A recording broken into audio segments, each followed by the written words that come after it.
ఇందాక ఇక్కడికి వచ్చినప్పుడు ఎంత ఆనందంగా ఉన్నానో ఇప్పుడు అంతే బాధలో ఉన్నాను.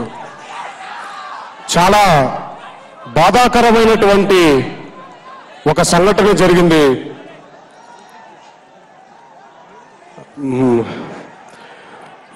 ఒక అభిమాని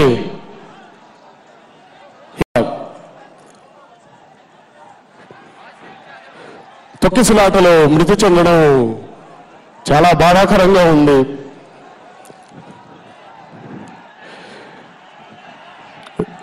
మా అమ్మకి నేను ఒకనే బిడ్డని.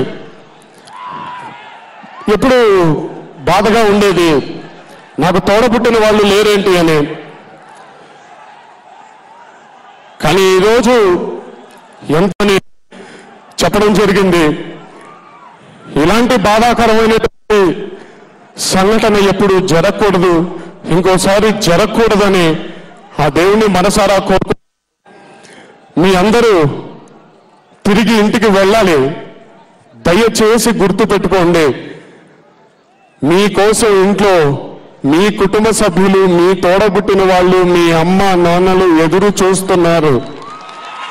చెప్పారు నాకు. అందులో ఒక్క తోడబుట్టిన వాడు ఈరోజు మరణించడం జరిగింది. ఇలా ఉంటేనే మనం, మీ అందరి పిడికిల మధ్యలో ఉండే గుండెలు నేను, నా పిడికిలో ఉండే గుండెలు మీరు. అందుకే ఈరోజు ఈ ఆడియో ఫంక్షన్ ని కుటుంబానికి అండదండగా నేనుంటాను.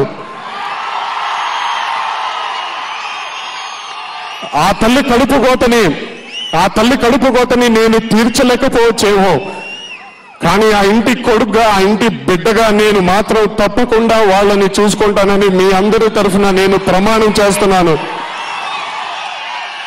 కానీ దయచేసి మీరందరూ మాత్రం కొంత బాధ్యతగా, కొంచెం జాగ్రత్త వహించండి మళ్ళీ కోరుకుంటున్నాను. నా తరఫున ఏవైనా తప్పులుంటే పెద్ద మనసుతో నన్ను క్షమిస్తారని మీ అందరినీ వేడుకుంటున్నాను.